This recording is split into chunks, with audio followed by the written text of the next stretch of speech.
Nadie nace odiando. Pero hay momentos en la historia en los que el odio parece inevitable.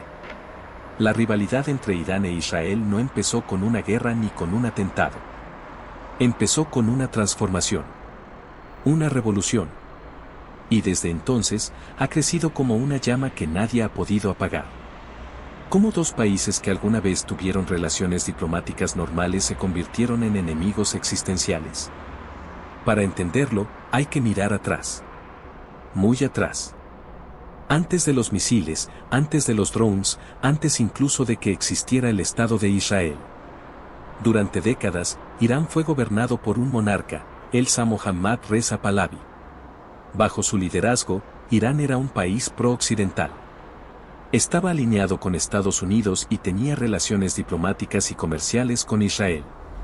De hecho, Israel veía en Irán un aliado estratégico en una región donde la mayoría de los países árabes la consideraban un enemigo. Ambos compartían intereses comunes. Contener al panarabismo de nacer en Egipto, frenar la influencia soviética y mantener la estabilidad regional. Había cooperación militar, económica e incluso inteligencia compartida. Todo eso cambió en 1979. Ese año, la revolución islámica derrocó al Shah y colocó al ayatolá Ruhollah Jomeini en el poder. La teocracia islámica que surgió a partir de entonces redefinió completamente la política exterior de Irán. Y lo hizo con un enemigo en mente, Israel. Para el nuevo régimen iraní, Israel no era solo un rival político o un actor regional incómodo. Era una aberración ideológica. Un estado ilegítimo, impuesto por Occidente en territorio musulmán. Desde los primeros discursos, Jomeini calificó a Israel como el pequeño Satán, mientras llamaba a Estados Unidos el gran Satán.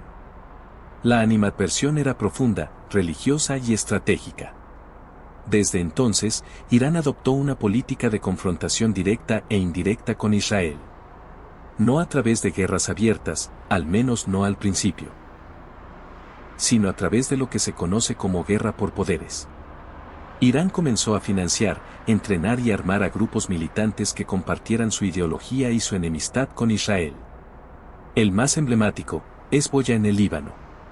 Fundado en los años 80 con apoyo iraní, Hezbollah se convirtió en una de las milicias más poderosas de la región y en una amenaza constante en la frontera norte de Israel. Pero el conflicto no es solo religioso ni ideológico. También es geopolítico. Israel, desde su creación, ha buscado asegurar su existencia en un entorno hostil. Para ello, ha forjado alianzas, desarrollado su industria militar y, según múltiples informes, mantenido un programa nuclear no declarado. Irán, por su parte, ve en Israel un brazo del imperialismo occidental, un obstáculo para su expansión de influencia en Medio Oriente y un enemigo que hay que neutralizar antes de que se vuelva incontrolable. Esta percepción llevó a Teherán a desarrollar su propio programa nuclear, supuestamente con fines pacíficos, pero con implicaciones evidentes. El temor de Israel a un Irán con armas nucleares no es paranoia. Es supervivencia. Si Irán consiguiera la bomba, podría cambiar completamente el equilibrio de poder en la región. Y no solo por la posibilidad de un ataque directo, sino por el poder disuasivo que eso le daría a Teherán para actuar con mayor agresividad a través de sus aliados. Israel ha dejado claro que no lo permitirá. Que no aceptará un Irán nuclear. Y lo ha demostrado con acciones, ciberataques, asesinatos selectivos de científicos nucleares iraníes, sabotajes en instalaciones como Natanz o Fordow. Irán, a su vez, no ha permanecido pasivo. Ha respondido con ataques indirectos, con amenazas, con declaraciones incendiarias. Ha fortalecido su red de aliados, Hezbollah en Líbano, Hamas y la Yihad Islámica en Gaza, milicias chiíes en Irak y Siria, y más recientemente, los hutíes en Yemen. Esta red, conocida como el eje de la resistencia, actúa como una telaraña que rodea a Israel. Una estrategia de presión asimétrica que complica cualquier intento de confrontación directa. La guerra civil en Siria fue un punto de inflexión. Irán aprovechó el conflicto para establecer bases militares y corredores logísticos desde Teherán hasta la frontera israelí. Esto provocó una nueva fase en la confrontación, ataques aéreos israelíes casi semanales en territorio sirio, dirigidos contra objetivos iraníes o de Hezbollah. Cada bombardeo, cada misil interceptado, era un recordatorio de que el conflicto, aunque no declarado formalmente, ya estaba en marcha. A esta tensión constante se suman los factores globales. Estados Unidos ha sido durante décadas el principal aliado de Israel. Pero también ha intentado contener a Irán mediante sanciones económicas, presión diplomática y, en algunos casos, acuerdos como el Pacto Nuclear de 2015. Israel criticó duramente ese acuerdo, considerando que legitimaba a un régimen hostil sin frenar realmente su avance nuclear. Cuando Trump se retiró del pacto en 2018, Irán respondió retomando su programa con mayor intensidad. El reloj nuclear empezó a correr de nuevo. Hoy, la rivalidad entre Irán e Israel está en su punto más tenso en décadas. Con la operación Rising Lion, Israel demostró que está dispuesto a atacar directamente en suelo iraní. Y la respuesta de Irán, con misiles y drones lanzados desde múltiples frentes, dejó claro que ya no teme represalias. Ya no se esconde. El conflicto ya no es indirecto. Es abierto, visible, y con un potencial de escalada que preocupa al mundo entero. Y detrás de todo esto hay algo aún más peligroso, la narrativa. Ambos países justifican sus acciones como defensa propia. Ambos aseguran que el otro busca su destrucción.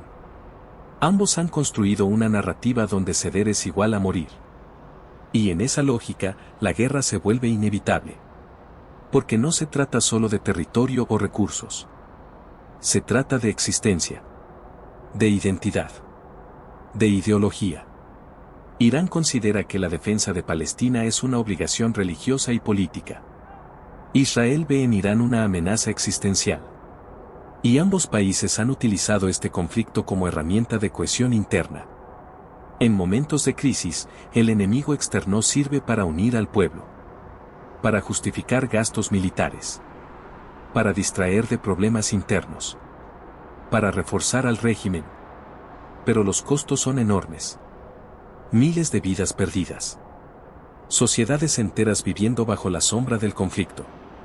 Economías condicionadas por la inestabilidad. Y un futuro que pende de un hilo, siempre al borde de la catástrofe. Porque cada ataque puede desatar una guerra. Cada error de cálculo puede encender una región entera. La pregunta ya no es solo por qué existe esta rivalidad. La pregunta es cuánto tiempo más podrá sostenerse sin explotar. Cuánto más puede resistir una región donde la paz parece una quimera. ¿Y qué precio estamos dispuestos a pagar por no resolver un conflicto que lleva más de 40 años creciendo en silencio? Israel e Irán representan hoy dos visiones del mundo completamente opuestas. Y mientras no haya un puente entre ellas, la historia seguirá escribiéndose con sangre. En este canal seguiremos analizando este conflicto. Porque entenderlo es el primer paso para evitar que vuelva a repetirse. Si valoras esta información, suscríbete. Porque el mundo no necesita más ruido. Necesita comprensión.